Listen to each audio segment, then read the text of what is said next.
नमस्कार, good morning, Ram Ram. कैसे हो भाई? उम्मीद करता हूँ आप सब अच्छे होंगे और तैयारी एकदम टकाटक चल रही होगी आपकी। चलिए, आज है 26 नवंबर 2024 और 26 नवंबर का राजस्थान का जो भी करंट अफेयर है उसको अपन इस सेशन में कवर करने वाले हैं। आपको पता है अपन प्रतिदिन डेली करंट अफेयर की क्लास लगाते हैं जिसमें अपन उस दिन का करंट अफेयर पढ़ते हैं और अंत में अपन क्या पढ़ते हैं, सुजस की पत्रिका पढ़ते हैं। सुजस की पत्रिका बहुत ही इंपॉर्टेंट है। अगर आप राजस्थान के किसी भी गवर्नमेंट एग्जाम की तैयारी कर रहे हो, बिना सुजस की पत्रिका के आप एग्जाम दे के आओगे तो सिलेक्शन की कोई संभावना नहीं रहेगी। इसीलिए अपन प्रतिदिन सुजस की पत्रिका डे बाय डे अपन पढ़ते हैं और इस क्लास की पीडीएफ आपको लेना है। पीडीएफ में सारी चीजें एकदम डिटेल में मिलेगी, अच्छे से फैक्ट लिखे हुए हैं। पीडीएफ कहाँ से लेनी है, कैसे लेनी है, वो इस क्लास के अंत में अपन बात करेंगे। चलिए पहले आज अपन इस क्लास को शुरू कर लेते हैं। पहला क्वेश्चन क्या है, राजस्थान विधानसभा उपचुनाव 2024 में सबसे अधिक सीटें किस पार्टी ने जीती है? बात हो रही है ऑल ओवर, नहीं ऑल ओवर भी होती तो बीजेपी होता, ऑप्शन तो भाजपा ही होता। इस बार अभी राजस्थान विधानसभा उपचुनाव है, कब हुए थे? अब पूरी चीजें मैं आपको अच्छे से बता रहा हूं, इससे बार क्वेश्चन नहीं जाएगा उपचुनाव में से, और उपचुनाव में से एक क्वेश्चन आने की पूरी संभावना है आगामी 6 महीने में जो भी एग्जाम है उसमें। ठीक है, चुनाव कब हुए थे?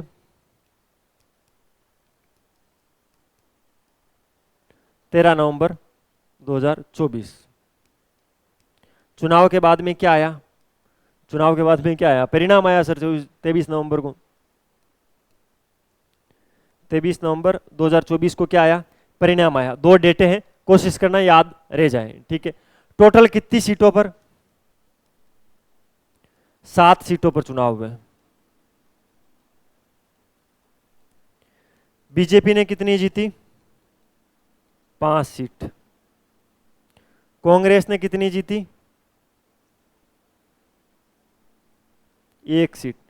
फिर सर 6 हुई, एक क्या निर्दलीय जीती? बिल्कुल निर्दलीय नहीं जीती है, बीएपी, बाप पार्टी ने 1 सीट जीती। ठीक है सर, ये तो हो गया है। मोटा मोटी चीजें तो ये याद रखनी है। चुनाव 13 नवंबर को हुए थे, परिणाम 23 नवंबर को आए थे। टोटल 7 सीटों पर उपचुनाव हुए थे। बीजेपी ने 5 सीट जीती है, कांग्रेस ने 1 सीट जीती है। ये लो, मैं लो, कांग्रेस ने 1 सीट जीती है और 1 सीट बीएपी ने जीती है। आरएलपी एक ही जगह पर चुनाव लड़ रही थी और वही हार गई, हनुमान बेनीवाल। ये बहुत ही गलत रिजल्ट है। ठीक है, ये रिजल्ट अच्छा नहीं लगा थोड़ा। अब बात करते हैं कहाँ पर कौन कौन जीते हैं। झुंझुनू से राजेंद्र बांबू जीते हैं, भाजपा के हैं, बीजेपी के हैं। ठीक है, सबसे पहले अपन बीजेपी के 5 कैंडिडेट कहां कहां से जीते वो देख लेते हैं। झुंझुनू विधानसभा सीट से राजेंद्र बांबू भाजपा के जीते हैं। देवली उनियारा से राजेंद्र गुजर जीते हैं भाजपा के। ये सीट थोड़ी हॉट सीट थी क्योंकि यहाँ पर दंगे बहुत हुए थे। वो थप्पड़ कांड याद है आपको, एसडीएम के जो थप्पड़ मारा था वो देवनी उनियारा के अंदर ही मारा था, वो नरेश मीणा ने मारा था, वो हार गए थे चुनाव पूरी तरह से। राजेंद्र गुजर है भाजपा से। तीसरे रामगढ़ से सुखवंत सिंह, रामगढ़ सीट से उपचुनाव हो रहा था, वहां पर सुखवंत सिंह भाजपा के जीते थे। ठीक है, खींवसर से रेवत राम डांगा जीते थे और वहां पर राजस्थान का लड़ाका हनुमान बेनीवाल इस बार हार गया था। ठीक है, वो स्वयं तो नहीं लड़ रहे थे चुनाव, उनकी पत्नी लड़ रही थी कनिका बेनीवाल, वो हार गई है। 4 हो गई। 5वां सलूम्बर, सलूम्बर है, सलूम्बर से शांता मीणा जीती है भाजपा की। शांता मीणा का जीतना एक और फैक्ट की ओर इंडिकेशन दे रहा है, वो फैक्ट अगले क्वेश्चन में मैं आपको बताऊंगा। इस उपचुनाव में शांता मीणा का जीतना एक क्वेश्चन बनाता है और मुझे लगता है वो क्वेश्चन 101% आएगा। इससे अगला क्वेश्चन है 101% आपको एग्जाम में देखने को मिलेगा। ठीक है, दौसा सीट से दीनदयाल बेरवा जीते हैं। ठीक है, वहां पर एक बीजेपी के बहुत ही कद्दावर नेता के भाई लड़ रहे थे चुनाव लेकिन हार गए, बड़े दुख की बात है। दीनदयाल बेरवा जीते हैं, कांग्रेस के हैं और उन्होंने ये चुनाव जीता है। 84 से कौन जीते हैं? अनिल कुमार कटारा, बीएपी पार्टी से 84 विधानसभा सीट से अनिल कुमार कटारा। तो इस प्रकार ये 7 कैंडिडेट जीते हैं। 7 सीटों पर चुनाव थे, बीजेपी ने 5, कांग्रेस ने 1, बीएपी ने 1 सीट जीती है। और राजस्थान विधानसभा उपचुनाव का मोटा मोटी जो भी ब्यौरा था वो मैंने आपको यहाँ पर बता दिया है, इससे बाहर क्वेश्चन आने की संभावना नहीं है। अब देखिए, इस क्वेश्चन की मैं बात कर रहा था, बड़ा मस्त क्वेश्चन है ये। राजस्थान विधानसभा उपचुनाव के बाद, यहां से थोड़ा क्वेश्चन इधर चला गया है, यहां पर महिला लिखा है भाई, फिर सर आप भी इधर थोड़ा इधर ही लिख दो यार, ये लो, यहां पर ये महिला लिखा है। ठीक है, राजस्थान विधानसभा उपचुनाव के बाद महिला विधायकों की संख्या बढ़कर कितनी हो गई है? देखिए, 16वीं विधानसभा में जब तक उपचुनाव नहीं हुए थे, ठीक है, उस टाइम कुल महिला विधायकों की संख्या 20 थी। कितनी थी? मैं बात कर रहा हूं 16वीं विधानसभा की। तो सर 16वीं विधानसभा की बात क्यों करो, अभी जो विधानसभा है उसकी बात करो ना। और तो बावली तरेड़ अभी 16वीं तो है, उसी की तो बात कर रहा हूँ। 16वीं विधानसभा के अंदर महिलाओं की संख्या 20, ठीक है। अब जब अभी 7 उपचुनाव हुए हैं, उसमें से आपको पता होना चाहिए एक शांता जीती है। कहाँ से जीती, मैंने पिछले क्वेश्चन में आपको बताया भी था, इसीलिए मैंने बताया था कि ये जो महिला विधायक जीती है ये इंपॉर्टेंट है, एग्जाम में ये पूछी जाएगी, लेकिन फिर भी आपने ध्यान नहीं दिया था, ठीक है। तो आपको पता होना चाहिए, मैंने बताया था सलूम्बर से शांता मीणा जीती थी भाजपा से, ठीक है। तो उसके बाद अब महिला विधायकों की संख्या कितनी हो गई है, तो 20 + 1 कितनी होती है, 21। राइट ऑप्शन क्या होगा, ऑप्शन नंबर 3। अच्छा क्वेश्चन बनता है, अगर एग्जामिनर थोड़ा सा ध्यान दे पॉलिटी के अंदर तो ये क्वेश्चन बन सकता है, ठीक है। 7 जगह उपचुनाव होने के बाद महिला विधायकों की संख्या कितनी हो गई है, 21 हो गई है। पहले महिला विधायकों की संख्या इस प्रकार थी, कांग्रेस से 9 महिला विधायक थी, भाजपा से 9 महिला विधायक थी, 9 और 9 18, 2 निर्दलीय थी, 20 इस प्रकार की थी, ठीक है। तो 9 बीजेपी से 9 थी पहले, कांग्रेस से भी 9 थी, निर्दलीय थी 2, 9 9 18 और 2 20 हो गई है टोटल मिला के। अब क्या स्थिति हुई है, अब यहां पर 9 की जगह 1 कर लो, 9 और 10 कर लो, और यहां 1 कर लो, 21 हो जाएगा। अब बीजेपी के अंदर महिला विधायकों की संख्या बीजेपी पार्टी से कितनी है, भाजपा से कितनी है, 10 है, कांग्रेस से 9 है, निर्दलीय 2 है, इस प्रकार टोटल 21 है वर्तमान के अंदर, ठीक है। एक क्वेश्चन बनता है, अनुसूचित जाति शेड्यूल्ड कास्ट से महिला विधायकों की संख्या कितनी है, 7। अनुसूचित जनजाति एसटी शेड्यूल्ड ट्राइब्ड, उससे महिला विधायकों की संख्या कितनी है, 3। तो आपको ध्यान रखना है, शेड्यूल्ड कास्ट अनुसूचित जाति से महिला विधायकों की संख्या 7 है, शेड्यूल्ड ट्राइब्ड एसटी से अनुसूचित जनजाति से विधायकों की संख्या कितनी है, 3 है महिला विधायक। ये महिला विधायकों की बात कर रहा हूं मैं, ये क्या है, ये महिला विधायक है।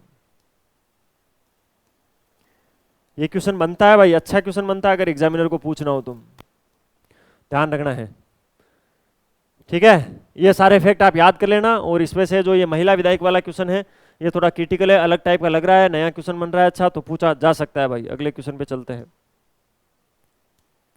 राजस्थान में 100 करोड़ की लागत से गर्ल्स डिफेंस एकेडमी की स्थापना कहां की जाएगी। अभी वर्तमान में राजस्थान के शिक्षा मंत्री है मदन दिलावर।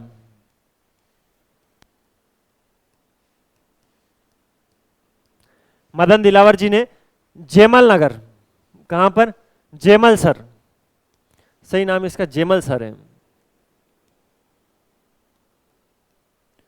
जेमल सर कहां पर है, बीकानेर के अंदर है, और वहां पर 100 करोड़ रुपए की लागत से गर्ल्स डिफेंस एकेडमी बनाने की घोषणा की है, ठीक है। तो खर्चा कितना करेंगे, 100 करोड़ रुपए करेंगे। कहां पर बनाएंगे, जेमल सर बीकानेर के अंदर बनाएंगे। ऐसा किसने कहा है, तो वर्तमान में राजस्थान के शिक्षा मंत्री मदन दिलावर जी का ऐसा कहना है। यह भी भाई एक अच्छा क्वेश्चन है। क्वेश्चन क्या है, वेदांता समूह की सहायक कंपनी टेको, कंपनी का नाम है टेको, किसकी सहायक कंपनी है, ज्वाइंट वेदांता समूह। वेदांता ग्रुप की जो टेको कंपनी है उसके सहयोग से भारत का पहला ऊंट बचाव और अनुसंधान केंद्र कहां बनाया जाएगा। अब एक बात मुझे बताओ, आप राजस्थान के इतने एग्जाम देते हो, आपने देखा नहीं हर दूसरे एग्जाम के अंदर एक अनुसंधान केंद्र पूछा जाता है, भैंस अनुसंधान केंद्र कहाँ है, उष्ट अनुसंधान केंद्र कहाँ है। ये तो भारत का पहला है, भारत का पहला ऊंट बचाव और अनुसंधान केंद्र है। और ये कहां पर बनाया जाएगा, ये राजस्थान के अंदर बनाया जाएगा, जैसलमेर में। कहां पर, जैसलमेर के अंदर बनाया जाएगा। ऑप्शन नंबर 2 इसके अंदर राइट ऑप्शन है, जैसलमेर। बिल्कुल आप याद रखना, ये क्वेश्चन पूछा जा सकता है। वेदांता समूह की सहायक कंपनी है टेको, उसके सहयोग से भारत का पहला ऊंट बचाव और अनुसंधान केंद्र बनाया जाएगा जैसलमेर के अंदर, ठीक है। ऊंटों की आबादी घटती जा रही है, ठीक है। और ये जो ऊंट अनुसंधान केंद्र है, एक तो ये राज्य का प्रशासन जो है वो, और एक निजी भागीदारी यानी निजी कंपनी है टेको, इन दोनों के द्वारा लगाया जा रहा है। जैसलमेर के अंदर है, भारत का पहला ऊंट बचाव और अनुसंधान केंद्र है, तो इंपॉर्टेंट है, ध्यान रखना है, ठीक है। इसमें होगा क्या, अगर कोई ऊंट बीमार हो जाता है तो उसकी सही से देखभाल की जाए, बचाव किया जाए उसका, तो यही सारी चीजें होगी।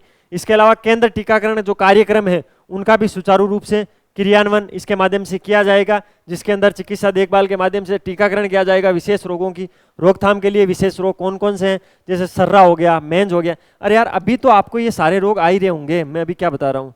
अभी आप पशु परिचर की तैयारी कर रहे हो, अगर पशुपालन पढ़ा है तो सर्रा मेज ये रोग पड़े होंगे। ये नहीं पड़े हैं तो फिर मतलब क्या है, 1 तारीख को आपका पशु परिचर का पेपर है 5 दिनों बाद, तो सर्रा मेज ये सारी चीज़ें आपको ध्यान रखनी है स्टेप बाय स्टेप। पशु परिचर में बहुत ज़्यादा कंपटीशन है, ऐसी कोई बात नहीं है, बिना कंपटीशन आजकल कुछ भी नहीं है। देखो भाई, अगर आपको वीडियो की क्वालिटी, सर ये रोज वाला ही बोलोगे क्या? हाँ वही आता है मेरे को, मैं एक ही बोलूँगा। वीडियो की क्वालिटी, कंटेंट की क्वालिटी और सारी चीज़ें अच्छी लग रही है तो यार चैनल को सब्सक्राइब किया करो, वीडियो को ज़्यादा से ज़्यादा लाइक करो, अपने दोस्तों के साथ शेयर करो, अच्छे अच्छे कमेंट करो। अब काम की बात बता देता हूँ, ये तो मेरे काम की बात है, मेरे क्या आपके ही काम की बात है। चैनल को सब्सक्राइब करोगे तो आपके पास जल्दी वीडियो आएगा।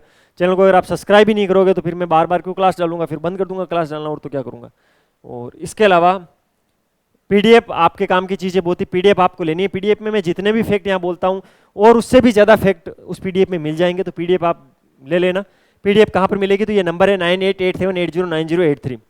क्या करना है आपको, इस पर कॉल या मैसेज करना है और बोलना है कि सर आपकी जो डेली राजस्थान करंट अफेयर की क्लास होती है उसकी पीडीएफ हमें चाहिए, और डेली के डेली चाहिए। हम आपको डेली के डेली मैसेज नहीं करेंगे, तो आपको एक व्हाट्सअप चैनल के अंदर ऐड कर देंगे, वहाँ पर आपके नंबर किसी को दिखेंगे नहीं और वहाँ पर आपको डेली पीडीएफ मिल जाएगी।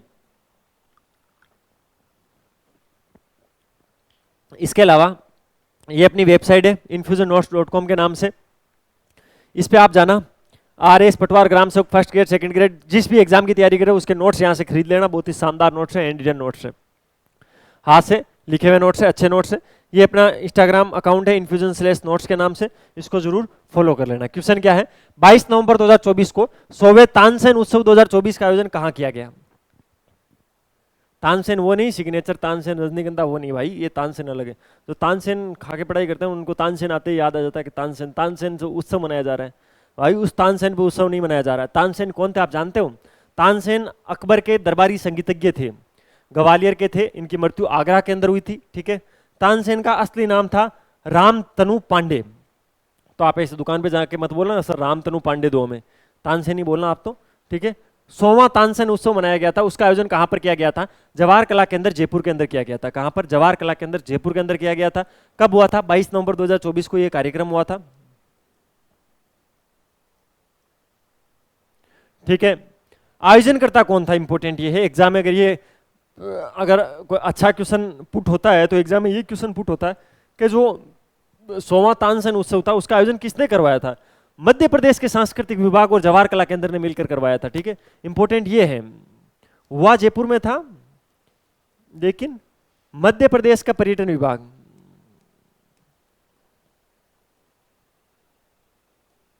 मध्य प्रदेश पर्यटन विभाग और जो मध्य प्रदेश का संस्कृत विभाग था इसके साथ में, इसे संस्कृत विभाग ही लिखो क्योंकि मैंने वहां पे संस्कृत विभाग ही पढ़ा था। मध्य प्रदेश संस्कृत विभाग और जवाहर कला केंद्र इन दोनों ने मिलकर इसको करवाया था। सर इसमें मध्य प्रदेश सरकार ही क्यों है, यूपी सरकार तो क्यों नहीं है? मैंने आपको बोला था तानसेन का जन्म ग्वालियर में हुआ था, इसलिए मध्य प्रदेश संस्कृत विभाग और जवाहर कला केंद्र ने मिलकर 22 नवंबर 2024 को 100वें तानसेन उत्सव 2024 का आयोजन किया था। तानसेन के बारे में मैंने आपको बता दिया है। तानसेन क्या है? तो तानसेन अकबर के दरबारी संगीतज्ञ हैं, ठीक है। जन्म ग्वालियर, मृत्यु आगरा, और असली नाम इनका कई बार एग्जाम में पूछा गया और भी पूछा जाएगा, रामतनु पांडे। रामतनु पांडे तानसेन का असली नाम था भाई। हाल ही में राजस्थान के किस मंदिर परिसर में संतों के पेनोरमा बनाने तथा उज्जैन अयोध्या की तर्ज पर कॉरिडोर निर्माण करने की घोषणा की गई है? आज की करंट अफेयर की क्लास को तो 2 बार देख लेना आप, ठीक है, क्योंकि इसके अंदर सारे क्वेश्चन इतने एकदम मस्त क्वालिटी वाले बने हैं। क्योंकि आपको बताया जब ये विधानसभा के चुनाव हुए थे, आचार संहिता हटी थी, तो इस बार सरकार के पास जितना मसाला था वो निकाला है बाहर एक बार के लिए, ठीक है। तो हाल ही में राजस्थान के किस मंदिर परिसर में संतों के पेनोरमा बनाने तथा उज्जैन अयोध्या की तर्ज पर कॉरिडोर निर्माण करने की घोषणा की गई है? तो वो की गई है गलता मंदिर जयपुर, जिसको मंकी वैली बोले जाता है, उत्तरी त्रौदर्ती बोला जाता है। वो गलता मंदिर है, जयपुर के अंदर है, और उसमें राजस्थान का ये जो मंदिर गलता मंदिर है उसके अंदर उज्जैन की तर्ज पर, अयोध्या की तर्ज पर कॉरिडोर बनेगा और यहाँ पर संतों का पेनोरमा बनेगा। ये क्वेश्चन अगर आता है तो इससे बाहर नहीं जाएगा।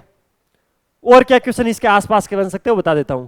बजट 2024-25 में इंपॉर्टेंट घोषणाएं की गई थी पेनोरमा को लेकर। बजट 2024-25 की घोषणा के बाद शायद ही ऐसा कोई एग्जाम गया हो जिसके अंदर उस टॉपिक में से एक क्वेश्चन नहीं पूछा गया हो, उन घोषणाओं में से एक क्वेश्चन नहीं पूछा गया हो। क्या क्या घोषणाएं की हैं बजट में? ये घोषणाएं की थी हम अलग अलग पेनोरमाएं बनाएंगे। पेनोरमा में क्या होता है भाई, जिसकी भी पेनोरमा बनेगी उसकी मूर्ति लगेगी। उन पेनोरमाओं का स्थान पूछा जा रहा है एग्जाम के अंदर बार बार। तो सर ऐसा बजट में कौन कौन सी पेनोरमाएं की घोषणा हुई थी? बजट के अंदर ऐसा बोला गया था कि महावीर जी का पेनोरमा बनेगा करौली के अंदर। कहां पर? महावीर जी की पेनोरमा बनेगी करौली के अंदर, ठीक है। विद्यासागर जी महाराज की पेनोरमा बनेगी अजमेर के अंदर। भक्त शिरोमणि कर्माबाई उनकी पेनोरमा बनेगी डीडवाना कुचामन के अंदर। जसनाथ जी की पेनोरमा बनेगी बीकानेर के अंदर। जसनाथी संप्रदाय बीकानेर कतरिया सर आप जानते हो, तो वहीं बनेगी उनकी, ठीक है। खेमा बाबा की पेनोरमा बनेगी बायतू बालोतरा के अंदर, ठीक है। बायतू बालोतरा आप जानते हो, वहां से विधायक हरीश चौधरी हैं, ठीक है। और वहां पर खेमा बाबा की पेनोरमा बनेगी, ठीक है। भामासा पेनोरमा बनेगी चित्तौड़गढ़ के अंदर। राव चंद्रसेन जोधपुर से संबंधित है तो जोधपुर के अंदर उनकी पेनोरमा बनेगी। गोविंद स्वामी पेनोरमा अटारी के अंदर बनेगी। गोकुल जाट की पेनोरमा और राजा खेमकरण की पेनोरमा कहां पर बनेगी? भरतपुर के अंदर बनेगी। इसके अलावा आदिवासी पेनोरमा कहां पर बनेगी? दौसा के अंदर आदिवासी पेनोरमा बनेगी। इसके अलावा जैसलमेर पेनोरमा कहां पर बनेगी? तो जैसलमेर के अंदर बनेगी। ये प्रमुख पेनोरमा थी जिनकी घोषणा बजट 2024-25 के अंदर की गई थी। और इसमें से हर बार एक क्वेश्चन आता है एग्जाम के अंदर। पिछले 6 महीने में इस बजट घोषणा के बाद जो भी एग्जाम हुआ है एक क्वेश्चन इसमें से आ रहा है। तो आरएस में भी एक क्वेश्चन आएगा, रट लेना है इनको, ठीक है। ये सारी लिखी हुई मिल जाएगी इस पीडीएफ के नीचे, इस क्वेश्चन के नीचे डिस्क्रिप्शन के अंदर। आप तो बस पीडीएफ ले लेना कैसे भी करके, ठीक है। यह है अपना सुजस और पीएम सूर्यघर मुफ्त बिजली योजना है। अब एक मुझे एक चीज बताओ, हर तीसरे दिन सुजस के अंदर इस योजना के बारे में लिखा आ रहा है, फिर एग्जाम में क्यों नहीं पूछेगा एग्जामिनर? 1 करोड़ घरों में सोलर पैनल लगाकर बिजली बिल को कम या जीरो करने का लक्ष्य है। सोलर पैनल लगवाने पर 78,000 रुपए तक की सब्सिडी मिलेगी। प्रधानमंत्री श्री नरेंद्र मोदी ने 15 फरवरी 2024 को पीएम सूर्यघर मुफ्त बिजली योजना का शुभारंभ किया था। डेट पूछी जा सकती है 15 फरवरी 2024। 14 फरवरी को वैलेंटाइन डे आता है, उससे अगले दिन ही ये सोलर पैनल लगे थे, ठीक है। अब याद रह जाएगा आपको, इससे अच्छा क्या समझाऊं। 14 फरवरी को वैलेंटाइन डे आता है, वो तो सबको याद रहता है, सोना बाबू करते हो उस दिन। उससे अगले दिन पीएम सूर्यघर मुफ्त बिजली योजना शुरू की थी। क्यों की थी? जब आपने 14 फरवरी वैलेंटाइन डे मनाया तो मोदी जी को लग गया ये तो ये बीते हैं, इनका तो कुछ नहीं होना है, तो इनके घर वालों की तो रोशनी क्यों छीने। इसके लिए उन्होंने अगले दिन मुफ्त बिजली योजना शुरू कर दी, ठीक है। याद रख लेना अभी इसको, आप अभी याद नहीं रहे तो कोई बात नहीं, ठीक है। इस योजना का उद्देश्य घरों में मुफ्त बिजली मुहैया करवाना कर भारत में ऊर्जा परिदृश्य में पूरी तरह बदलाव लाना है। केंद्र सरकार द्वारा देश में सौर ऊर्जा के उपयोग को बढ़ावा देने के लिए लोगों को उनके घरों की छतों पर सौर पैनल स्थापित करने की लागत पर 40% तक पर्याप्त सब्सिडी प्रदान की जाती है। 40% तक की सब्सिडी मिलेगी, छूट मिलेगी। इस योजना का लक्ष्य देश के 1 करोड़ घरों तक रूफटॉप सोलर पैनल लगाकर उनके बिजली बिल के खर्चे को कम या बिल्कुल जीरो कर देना है। सरकार को भी बिजली की लागत में सालाना 75,000 करोड़ रुपए की बचत होने का अनुमान है। इस योजना में अधिकतम 3 किलोवाट क्षमता, अधिकतम कितनी? 3 किलोवाट क्षमता, ठीक है, का संयंत्र पर 78,000 रुपए तक का अनुदान दिया जाएगा। योजना के फायदे क्या है? 300 यूनिट तक फ्री बिजली मिल जाएगी। रूफटॉप सोलर के लिए बैंकों से सस्ती ब्याज पर लोन मिल जाएगा। उपभोग से ज्यादा बिजली उत्पादन करने पर निर्धारित दर में भुगतान मिल जाएगा। यानी आपके घर में 200 यूनिट खर्च हो रही है, आपने 300 यूनिट बना ली तो 100 यूनिट बिक जाएगी, सरकार ले लेगी। अधिक आय, कम बिजली बिल और रोजगार के अवसर इससे पैदा होंगे। राजस्थान में 16,000 से अधिक घरों पर सोलर पैनल लगाए जा रहे हैं, ठीक है। 12 नवंबर तक 16,572 घरों पर, ये मैंने 12 नवंबर को पढ़ा दिया था, आपको अच्छे से पढ़ा दिया था कितने घरों पे सोलर पैनल लग गए हैं, कितने पे नहीं लगे हैं। अभी नहीं पढ़ रहे हो तो आपकी गलती है, सारी चीजें हमें ध्यान रखना है। औसत मासिक बिजली खपत यूनिट, अगर देखो आपके घर में 150 यूनिट तक बिजली जाती है तो आप या 1 या 2 किलोवाट का संयंत्र लगवा लो, 30,000 से 60,000 रुपए तक का छूट मिल जाएगा। अगर आपके घर में 150 से 300 यूनिट बिजली जल रही है तो आप 2 या 3 किलोवाट का सौर संयंत्र लगवा लो, जिसमें 60,000 से 78,000 रुपए तक की छूट मिल जाएगी। अगर 300 यूनिट से अधिक हो रही है तो आप पूरे दिन एसी चलाते हो, बंद ही नहीं करते हो, पूरे दिन बिजली बाढ़ते हो, तो आप 3 किलोवाट से अधिक का संयंत्र लगाना और 78,000 रुपये सरकार दे देगी। भजनलाल जी ऐसा बोल रहे हैं भाई।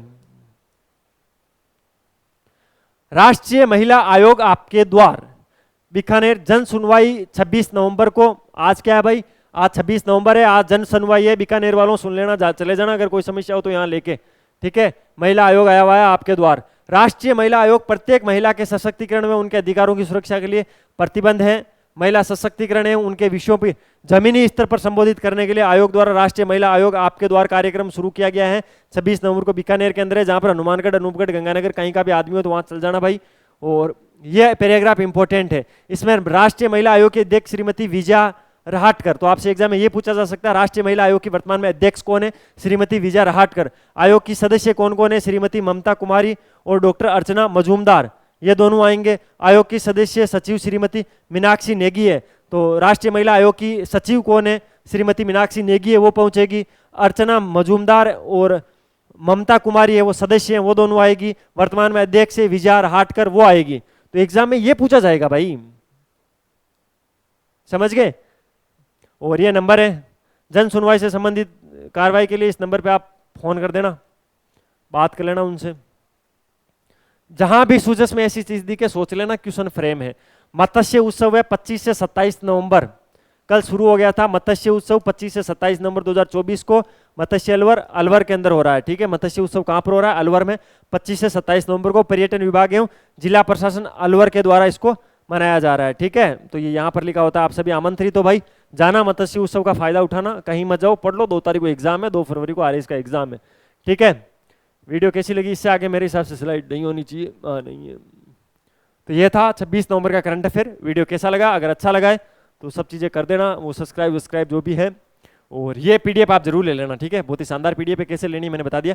मिलते हैं कल फिर नए सेशन के साथ, तब तक अपनी तैयारी जारी रखो, अपने स्वास्थ्य के ध्यान रखो। टेक केयर, जय हिंद।